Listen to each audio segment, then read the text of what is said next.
Bueno, soy Jocelyn. Tuve la suerte de ser coautora de un libro que se llama Una puerta hacia la luz, sobre la vida después de la muerte.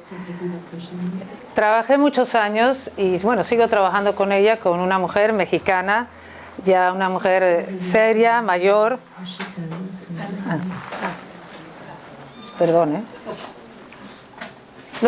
¿Los portugueses entienden? ¿Más o menos? Ah, ok. Bien. Ok.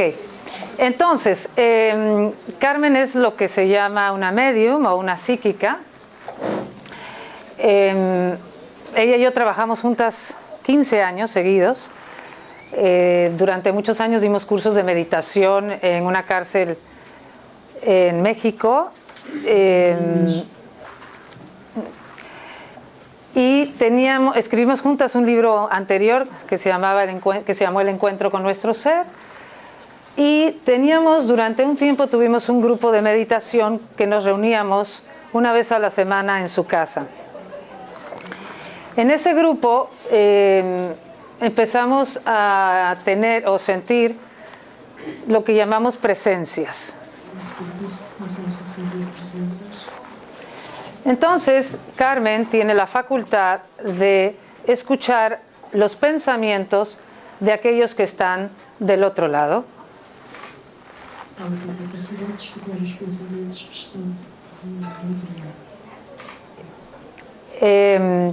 Todos tenemos esta capacidad mediúnica, nada más que hay personas que la tienen más desarrollada. Cuando yo digo que ella es una medium seria, a mí me gustaba mucho, ha sido un privilegio para mí trabajar tantos años. Aprendí que ella me decía, no vamos a creer todo lo que nos dicen. Vamos a creer la mitad, decía. Y solo si nos checa, si nos resuena en nuestro corazón. Yo ahí aprendí y he aprendido a través de los años que existe una sabiduría que se llama la sabiduría del corazón, que es cuando escuchas algo, por ejemplo, hoy yo voy a compartir lo que para mí es mi verdad o mi experiencia, y algunas personas van a resonar con ella y otras no.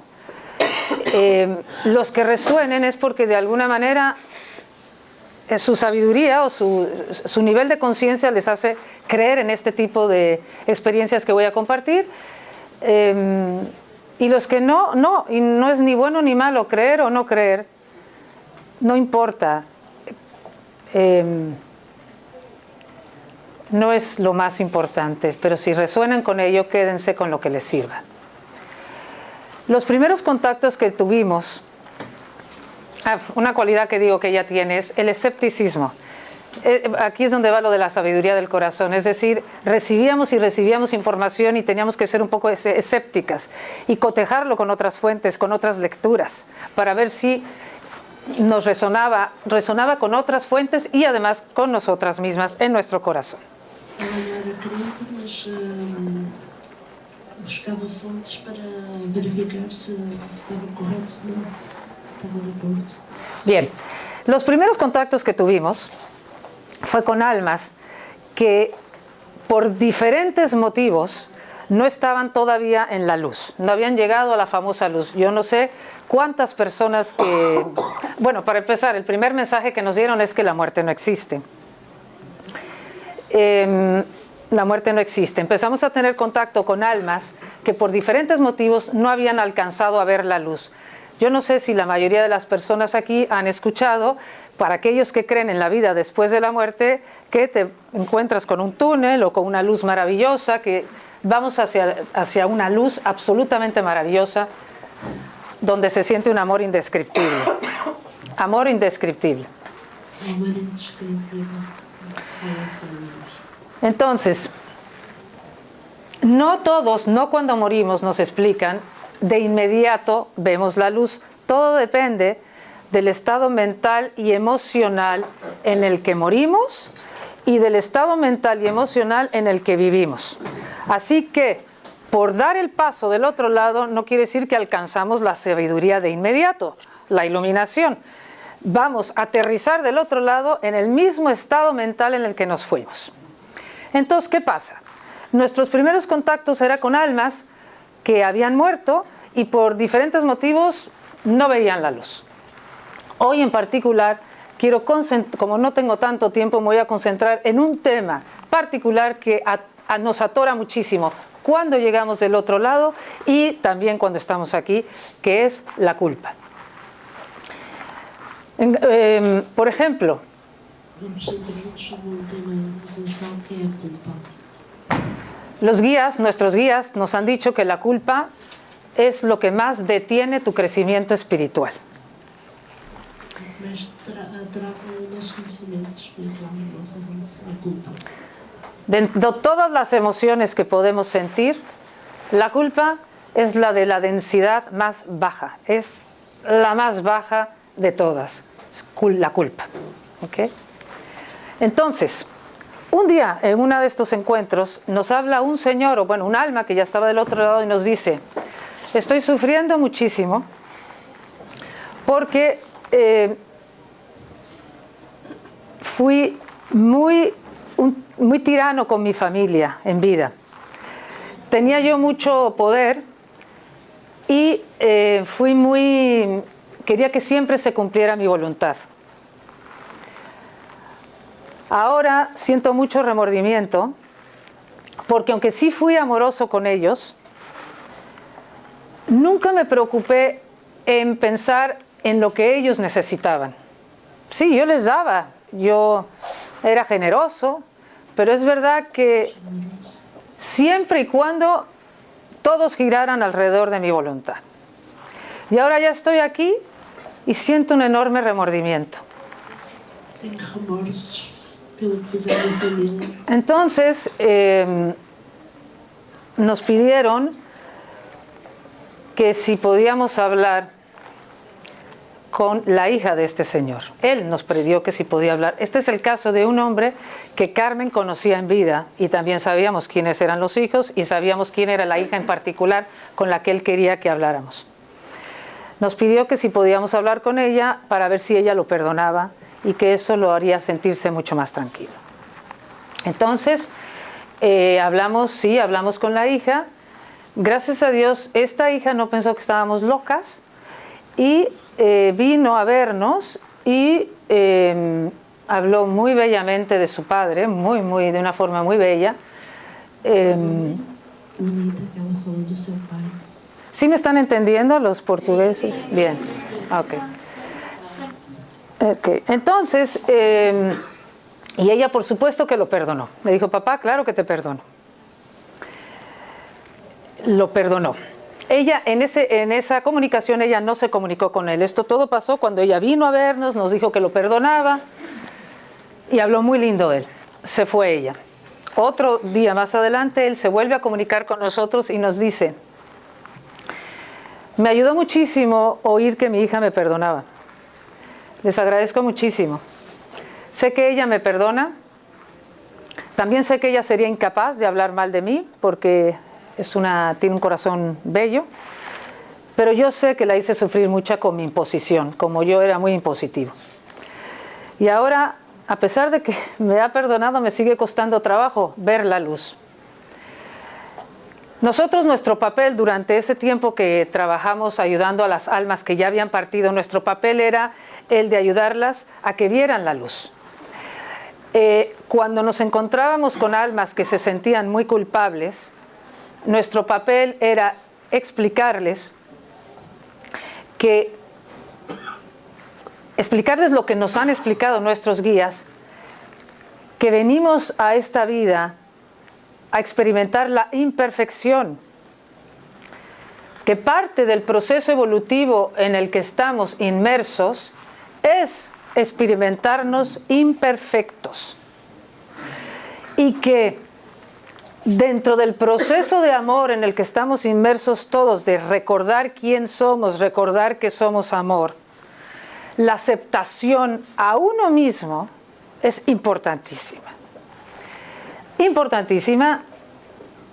Es más, nos dicen que nosotros podemos aceptar a otro en la medida en que me acepto yo a mí misma. Soy incapaz de aceptar a otro ser humano más de lo que yo no me pueda aceptar a mí. ¿Me explico?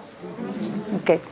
Bueno, entonces le explicamos a este hombre, y ahora contaré otros ejemplos, le explicamos esto de que la imperfección es necesaria como parte del proceso, porque ahí es donde practicamos la humildad y la aceptación.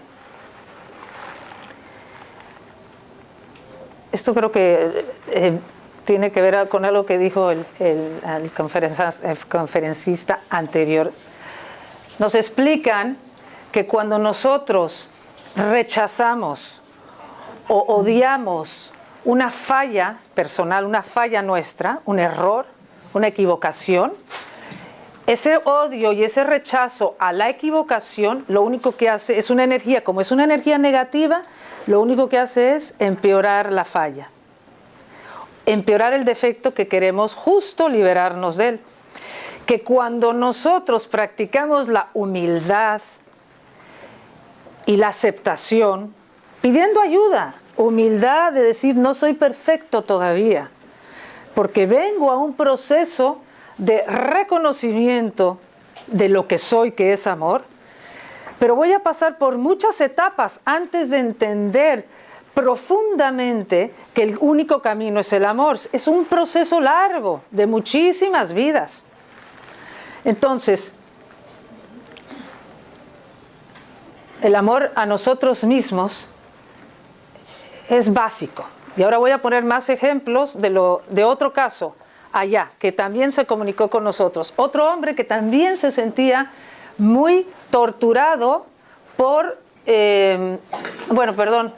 cuando ya le explicamos a este hombre que era necesario experimentar la imperfección y que el camino es el amor a nosotros mismos, tanto aquí como cuando llegamos allá, él pudo, como que aceptó, como que se tranquilizó, pidió ver la luz, que le dijimos, pide ver la luz, y entonces cuando sueltas, porque lo que llamamos el purgatorio o el infierno son diferentes grados de pensamientos negativos. Entonces, el purgatorio no es más que, según lo que entendemos nosotros, es cuando llegas con estos pensamientos, cuando tú nunca en la vida, durante tu vida, trabajaste con la aceptación de ti mismo, por ejemplo, con la culpa, pues es que no vamos a cambiar de inmediato, llegamos allá con las mismas culpas, no resueltas en vida.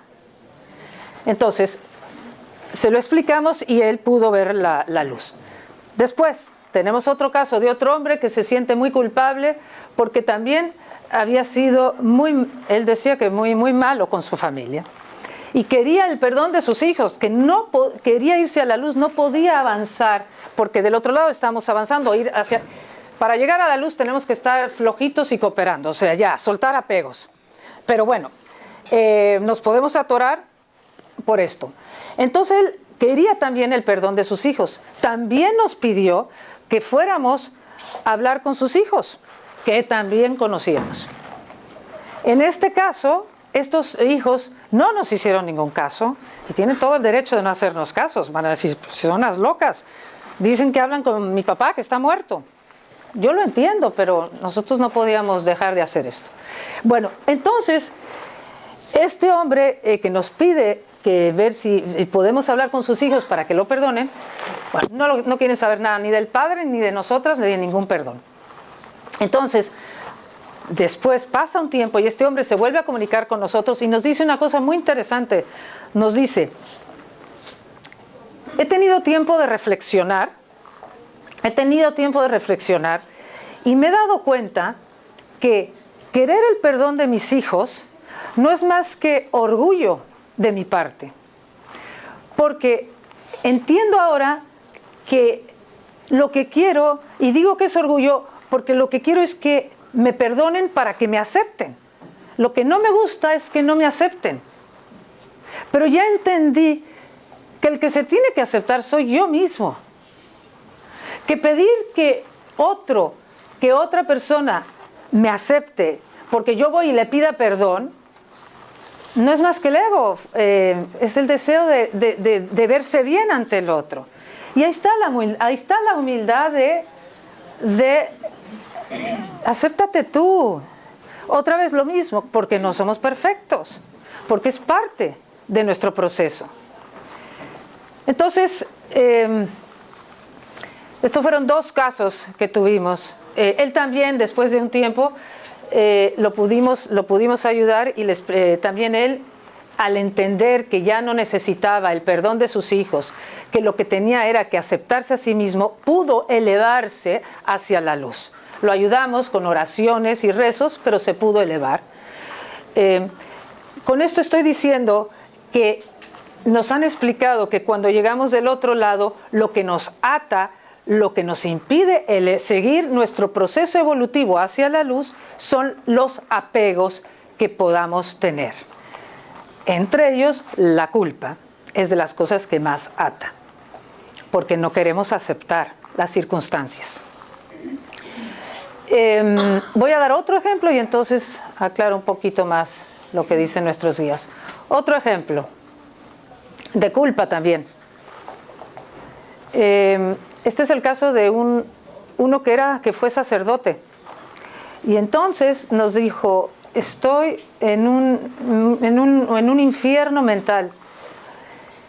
No me atrevo a ir hacia la luz porque no sé si me espera un castigo en el que nunca creí o si me debería de abrir a verdades que nunca me atreví a abrirme en vida. Entonces no me quiero mover de aquí, estoy aterrado a que se me vaya a castigar. Cuando yo era sacerdote, fui sacerdote, yo tuve un tiempo en que empecé a dudar de ciertos dogmas que ya no me convencían, pero no tuve el valor de salirme del sacerdocio por miedo. Entonces, lo que hice fue predicar en contra de ciertos dogmas sin ninguna base y buscando la aceptación de fieles que tampoco creían en ciertas enseñanzas tradicionales de la iglesia, y entonces yo me puse a predicar en contra. Pero ahora me doy cuenta que yo tenía que haber buscado la verdad por mí mismo, haber buscado abrirme a otras verdades y atreverme, pero no lo hice, me dio mucho miedo. Y ahora tengo miedo al castigo que me espera. Entonces, pues a él también le tuvimos que explicar este tema. Primero, el tema de que Dios es amor, que somos amor, de que no existe el castigo y que el camino es el amor. ¿Y cuál es el amor en ese caso? Aceptarte, aceptarlo. Pero este tema, nos dicen los guías, este tema de la aceptación, que es un proceso, es lógico que en un principio, porque uno se va aceptando o va aceptando las circunstancias dependiendo del nivel de conciencia que uno tiene. En un principio, cuando el nivel de conciencia no está tan abierto, no estamos tan abiertos, la falta de aceptación hacia nosotros o hacia nuestras circunstancias lo vemos como algo natural, porque creemos que lo natural es no querer algo que nos cuesta trabajo, que no nos gusta de nosotros. Pensamos que es lo natural y somos muy duros y muy exigentes. La dureza y esa exigencia habla de que todavía no entendemos bien lo que es el amor, porque el amor no es nada más hacia el otro, ¿okay? Y yo hablo aquí de la culpa hacia nosotros mismos en particular, aparte de que, por supuesto, que tengamos hacia otros seres humanos. Pero bueno, entonces, ¿qué nos explican y qué es lo que entendemos? Nosotros, los seres humanos, somos una raza en evolución, o somos seres en evolución. Esto se va a repetir hoy muchísimo, estoy segura. Y además yo creo que todos ya lo saben los que están aquí sentados. Y para hacer este proceso evolutivo, que nosotros que somos de origen divino y que somos una luz y un amor absoluto y total, que eso es lo que somos y venimos de ahí, hemos decidido encarnar en un plano, que es la Tierra, en un cuerpo físico para poder estar aquí, que se creó, nos dicen, se creó este plano, se crearon estos cuerpos para para que los que decidiéramos entrar en este experimento pudiéramos alejarnos lo más que se podía de la luz, lo más que de lo que somos, olvidarnos por completo que somos luz, que somos amor, que somos este amor, que venimos de esta unión, digamos, de unión con lo que somos, y entrar en un cuerpo humano, en este plano, para experimentar lo opuesto, que es el no amor. Y somos muy valientes. Y nos dicen que hacemos esto porque la dicha que se experimenta todos nosotros de volver a recordar esa unión con Dios, esa belleza, ese amor impresionante que somos, es tan grande esa dicha porque hemos pasado por el dolor que es olvidarnos lo que somos, porque todos aquí nos hemos olvidado y eso duele. Y eso nos sentimos, ¿cómo se manifiesta ese dolor? No, primero nos sentimos separados. Es parte parte de esta fantasía que estamos viviendo, es que creemos que hay un espacio entre cada uno de nosotros y que este cuerpo está separado de los demás. Entonces, como yo me siento separada y sola, todos nos sentimos separados y solos, que eso es un dolor inmenso, porque es que no somos, porque cuando antes de estar aquí lo que éramos era unión. Es como, lo que único que se me puede imaginar, el ejemplo que puedo dar aquí es que éramos como un bebé recién nacido, en manos de una madre amorosísima, y que ese bebé lo único que siente es unión con la madre, tranquilidad, confianza, paz, amor y amor. Pues de eso venimos, de una experiencia así, de una experiencia donde nada más sentíamos esta unión, confianza, paz. Y bueno, pues aquí estamos en un cuerpo experimentando lo opuesto. Entonces, esto es para, vamos a llegar a la culpa. Lo que decía yo, que la falta de aceptación de nosotros es un proceso por el que tenemos que caminar para entender que es tan importante aceptarnos a nosotros como a los demás.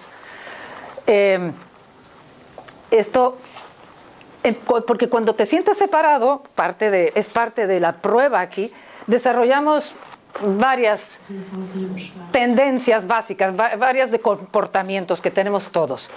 Uno, el deseo de controlar. El deseo de controlar mi vida, controlar que ser perfecta, o sea, controlar que yo siempre voy a hacer todo perfecto. Ese es el primer control totalmente absurdo y falso que tenemos. Controlar a los demás, controlar para sentirme segura, para volver a recordar esa sensación de unión de la que vengo, de esa seguridad enorme que que experimentaba antes. Creo que con controlarlo todo voy a recuperar esa experiencia de seguridad de la que vengo.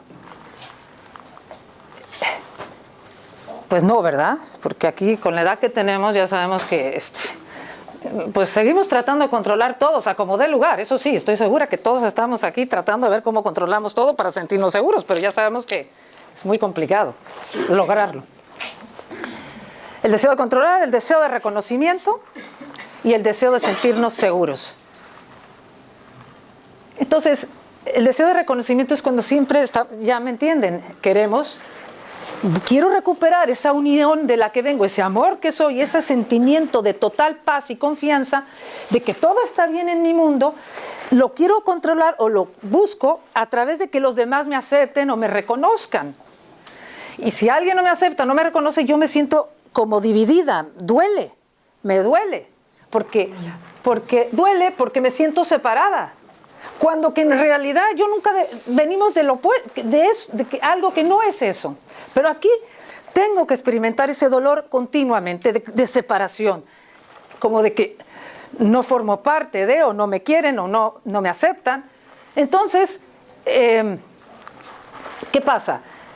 Todo esto, este deseo de buscar el reconocimiento afuera para volver a sentirme en unión con lo que soy, deseo de controlarme, mi manera de ser, controlar las situaciones, o el deseo de siempre buscar la seguridad en algo externo, porque es parte de lo que estamos haciendo aquí es eso precisamente, es ir hacia afuera a buscar lo que ya soy. Porque creo que esa unión de la que vengo, ese amor que soy, creo que está separado de mí. Porque este es el reino de la separación. Bien, entonces, a lo que voy. La falta de aceptación tiene que ver con esta falta de conciencia del amor que somos.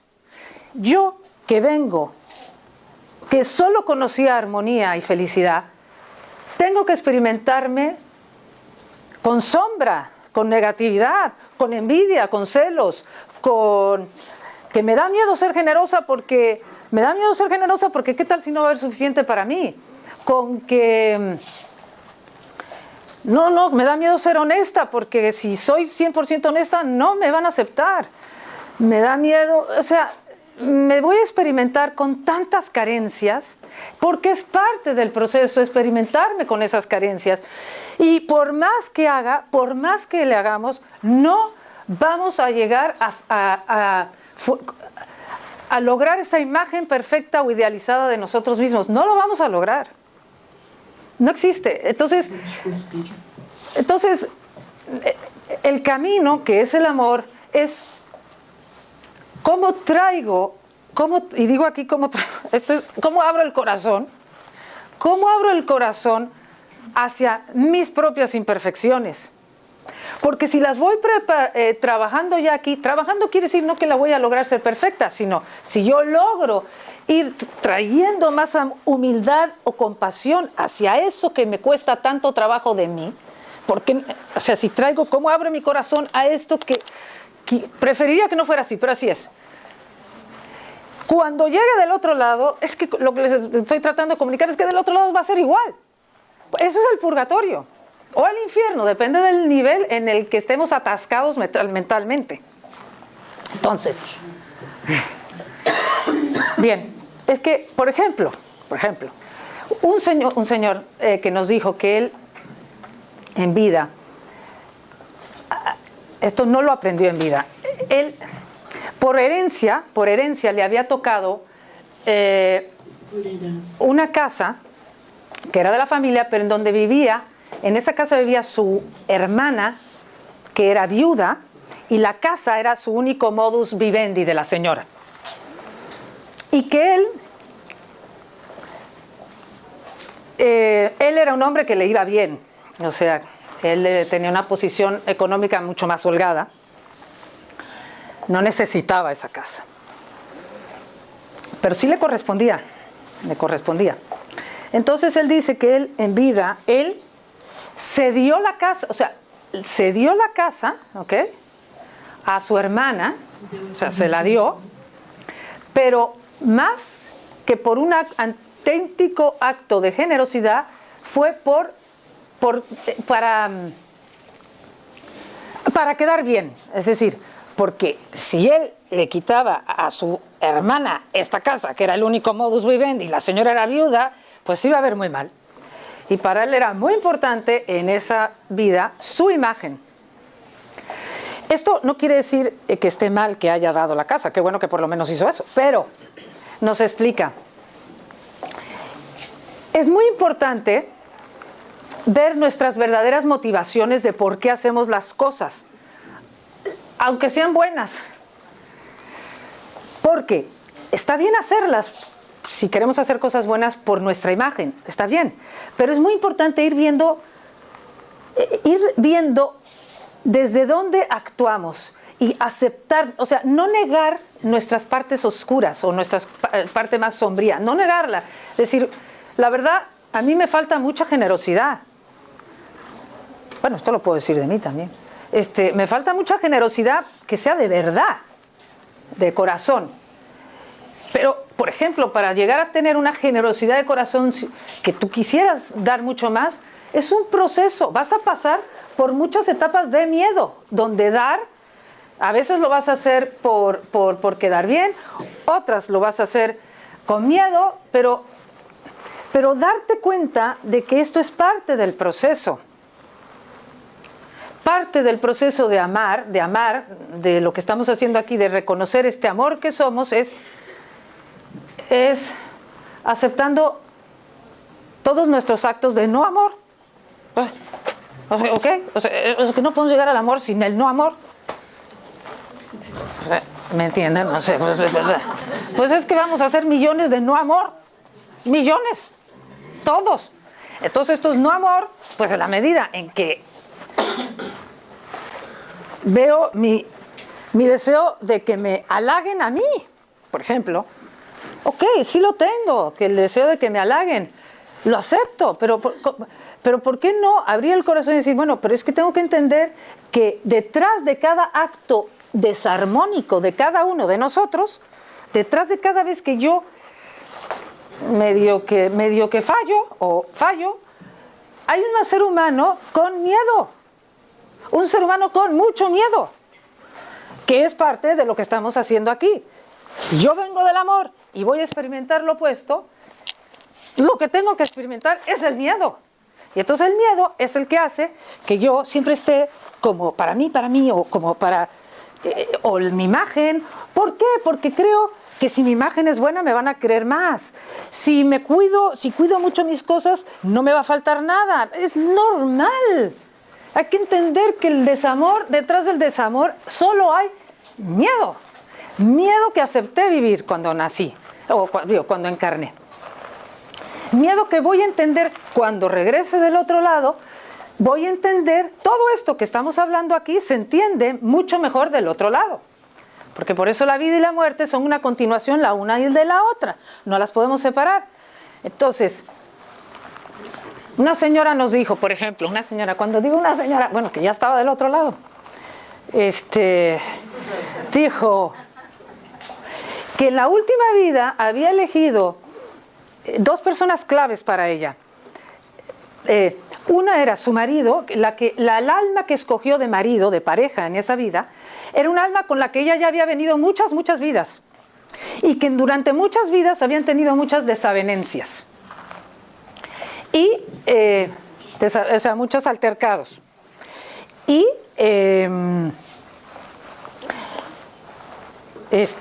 muchos altercados. Y ya se me olvidó todo. Entonces, se elige porque en esta vida, claro, estas son almas, ya empiezas a tener más conciencia, con cada ida y venida vas teniendo más conciencia de que el camino es el amor y estás más afocado. Entonces viene con esta alma, ya la tiene de pareja, porque aquí sí vamos a tener que trabajar a fuerzas el perdón o la aceptación, y que por eso le escogió, que fue difícil, pero que en esa vida lo logró, que se trabajó muchísimo el tema de la aceptación de ella, de él, del entendimiento de lo que estamos haciendo aquí. También escogió a su hija, esto es interesante, escogió a su hija Nadia, nos dijo que al contrario de que con el alma que fue su marido había tenido muchos altercados en otras vidas, con esta alma habían estado juntas muchas veces y tenían un enorme apego amoroso, se amaban mucho pero tenían mucho apego y querían aprender a amarse con desapego y escogieron ser madre e hija porque supuestamente el amor que podríamos practicar más desapegado supuestamente es el de un padre hacia un hijo, un madre hacia una hija, y entonces vienen como madre e hija para que en esta vida, ahora sí van a romper con este apego, no con el amor, pero con el apego tan fuerte que tienen de que no podían vivir la una sin la otra. Porque tenemos que entender, a través de todas estas experiencias, que el amor no está en nada ni en nadie, sino que todo eso está dentro de mí. Entonces vamos vida tras vida practicando desapego.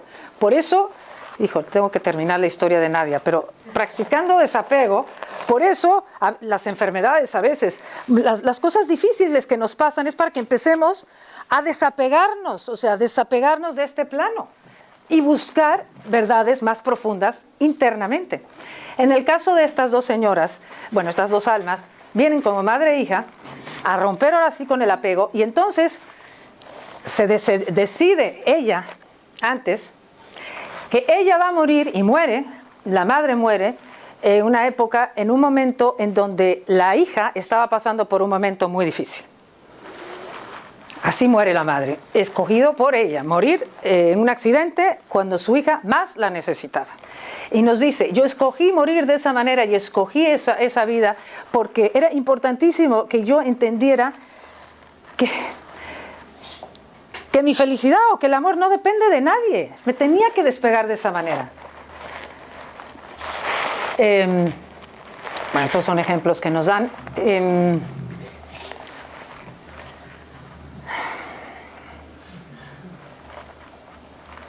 ¿Qué otro? Luego, claro, salgo de la conferencia y digo, ¿por qué no dije no sé qué? Este es el momento de que no me viene nada a la cabeza. Nada. 5 minutos y pueden haber... mira, preguntas. Ándale, preguntas. Hola, mi nombre es Alicia. Cuando a la persona la asesinan en este mundo, ¿qué es lo que siente cuando está allá? O sea, ¿cómo se encuentra? Y yo sé que a lo mejor viene allá con esa misión, porque sea así, pero ¿cómo se encuentra allá? Estupendamente bien. Es decir, lo que nos han dicho, que cuando alguien muere asesinado, es algo que se elige de antemano. Se elige de antemano. Es muy poco tiempo para entrar a fondo en estas cosas. Yo nada más estoy dando pinceladas hoy. Tengo un libro buenísimo que cuenta todo esto, que lo voy a vender aquí afuera, allá atrás, en un momento más.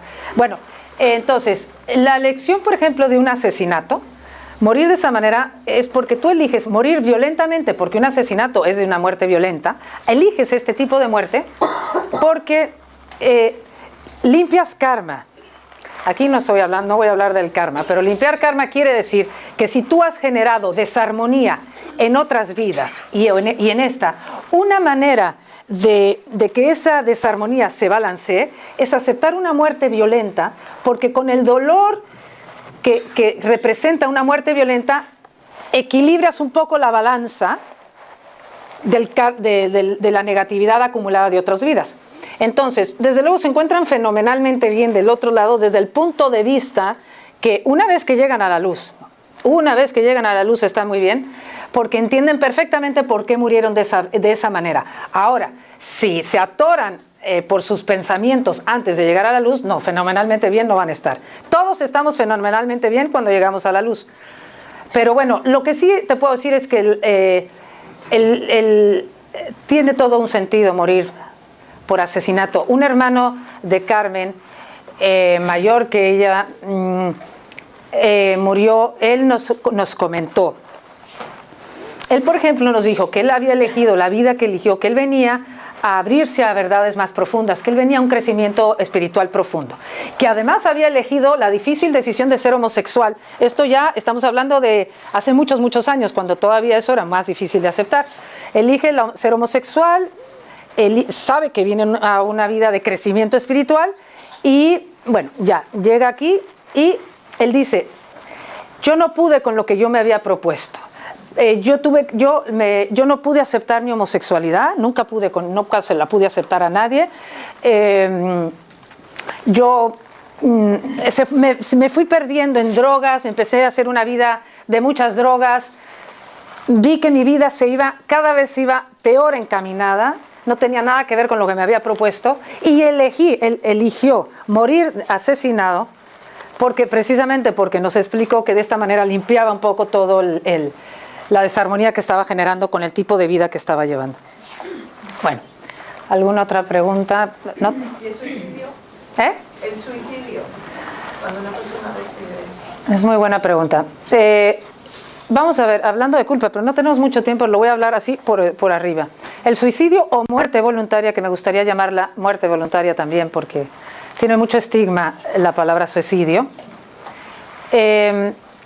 El peor problema de cuando tú decides irte voluntariamente es que la persona que se va de esa manera es porque evidentemente estaba sufriendo muchísimo, estamos de acuerdo, estaba sufriendo muchísimo, no podía con la vida que le tocaba vivir o que había elegido, no estaba pudiendo, y entonces piensa que con el suicidio o con la muerte, que si se va voluntariamente, piensa que va a tener ya paz porque todo se va a acabar después y va a tener paz. Y por eso alguien decide irse de esa manera, para tener paz, poner fin a su sufrimiento. Tengo muchos ejemplos, no me va a dar tiempo, están todos en el libro, hay muchos ejemplos de personas que se van de muerte voluntaria. Pero no existe el castigo. El único problema con una persona que se va de esta manera es que cuando llega del otro lado se da cuenta que sigue vivo o viva. Y al darse cuenta que sigue vivo, se da cuenta de dos cosas. Una, que no remedió nada porque estoy vivo. Y lo peor de todo es que el dolor que deja una muerte de este tipo es que nadie que se va voluntariamente piensa, no, es que no lo piensan porque si no, no lo harían. Ni se les ocurre, como piensan que todo se va a acabar, no se les ocurre pensar que muchísima gente va a sufrir muchísimo, muchísimo van a sufrir por eso. Entonces, ¿qué pasa? Que el nivel de culpa y de tortura, porque entran en una tortura culpígena, porque claro, hemos hablado con muchísimos, es que no puedo soportar el dolor que le he causado a mis padres, no puedo soportar el dolor que le he causado a mi mujer, no puedo soportar el dolor que le he causado a mis hijos. Y no solo genera culpa enorme en el que se va, con el que hay que trabajar, con alguien que se va de muerte voluntaria hay que rezar y rezar para que se perdone, para que se acepte, para que ya lo suelte. Y además genera una cantidad de culpa de este lado, bueno, o sea, entonces todos están en una culpa horrible y entonces los padres, si son padres, lo que quieren es pedirle perdón al hijo. Es muy doloroso porque el hijo no quiere que lo perdonen, no quiere que, no quiere que los padres le pidan perdón, sino que quiere es que los padres lo perdonen. ¿Sí me explico? Es bien difícil estas situaciones, aunque el camino, van a llegar, todos vamos a ir a la luz y la persona que se va de muerte voluntaria va a llegar a la luz igual, pero el proceso se va a tardar. Porque su nivel de culpa va a ser tan grande que hay que orar y rezar mucho. Hay que explicarle a los padres, hay que explicarle a los hermanos, hay que explicarle a todos los involucrados que esto es un proceso de aceptación.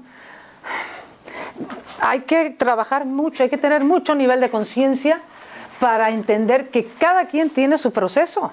Y si en tu proceso viene decidir que me voy antes, me voy antes. Creo que ya no hay tiempo, ¿eh? Una más. Entonces estamos en que la muerte física es un plano, ¿no? ¿En qué nivel de plano estamos si lo que elegimos es la muerte? La muerte... Ahora mismo estamos en el nivel de... Este es el plano físico, el de la tercera dimensión. Sí, el de la muerte es una cosa que elegimos antes de venir a este plano. Eso nos dicen. El plano de la muerte, ¿qué plano es? Es el plano espiritual. Sí, pero es arrepentimiento, es ¿qué tipo de aprendizaje es? Claro, es que es tan vasto este tema. Sí, dice que compres el libro. En el libro lo explicamos muy bien. Perdón, estoy muy en serio, muy respetuosa con tu pregunta. Lo que pasa es que no puedo explicarlo todo aquí, pero si estamos en un proceso evolutivo, este proceso evolutivo no tiene que ver con la vida nada más, esto es un pestañeo. Entonces, seguimos al siguiente plano, porque en lo que se llama el plano espiritual hay muchos niveles. Está el astral, el astral bajo, el medio, el alto, el cuarta, quinta, muchas dimensiones. Entonces, lo que yo entiendo por ahora, que nos han explicado, el nivel de lo que nosotros tomamos por muerte, que es llegar a planos superiores cuando ya estás en la luz, para entender qué estamos haciendo aquí, o el proceso de purgatorio infierno para llegar a esa luz mientras te vas deshaciendo de todo tu bagaje mental que te sigue atando a este plano, hasta cierto nivel, hasta cierto plano que vamos ahí, muerte y vida es, entendemos lo que pasa aquí, para entonces con la enseñanza de lo que pasó aquí, vuelvo a regresar. Más afocado, ahora vengo a ser más generoso, por decir. Entonces, lo vivo todo, vuelvo para allá, vuelvo a entender qué falta y ahora vuelvo a regresar cada vez con más conciencia, más conciencia, más conciencia. Hasta que un día ya no tenemos que nacer y morir, ya no, pero nuestro proceso evolutivo continúa hacia más y más amor.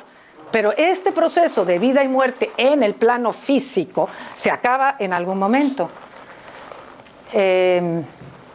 Ya se acabó el tiempo. Sí. Perdón, en el libro está mucho mejor explicado. ¿Puedes referir cuando dices la palabra amor y Dios que ocurre arriba con los descreyentes? Es verdad, eso es muy bonito. Nosotros cuando trabajamos con las personas que están del otro lado y siguen muy apegadas a este plano, esto se lo digo a todos ustedes por todos sus seres queridos, porque es tan importante rezar por los que se van. Porque rezar es una energía positiva que ayuda a elevarte, ¿no? Y si tú estás aferrada a una culpa o aferrada a un resentimiento, el amor te ayuda a elevar. Nos decía a nosotros, cuando trabajamos con ellos y no nos creen en que existe la luz, que les espera un mundo maravilloso, porque eso les decimos, te espera la luz, te espera un amor indescriptible. No, aquí no hay ninguna luz, yo solo veo lo que dejé y mis torturas mentales. Nosotros nos concentramos en ese momento en la palabra amor, les mandamos amor, amor, amor, o Dios, Dios, Dios, o rezar, da igual, puedes rezar el Padre Nuestro, la Ave María.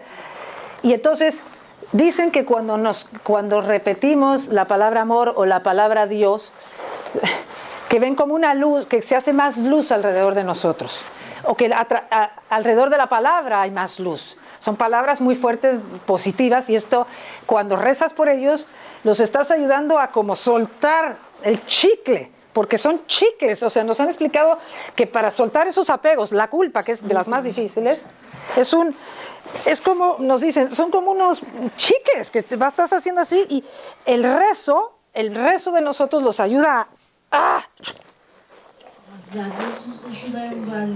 Sí. Bueno, muchas gracias. Yo creo que ya terminamos. Compren el libro.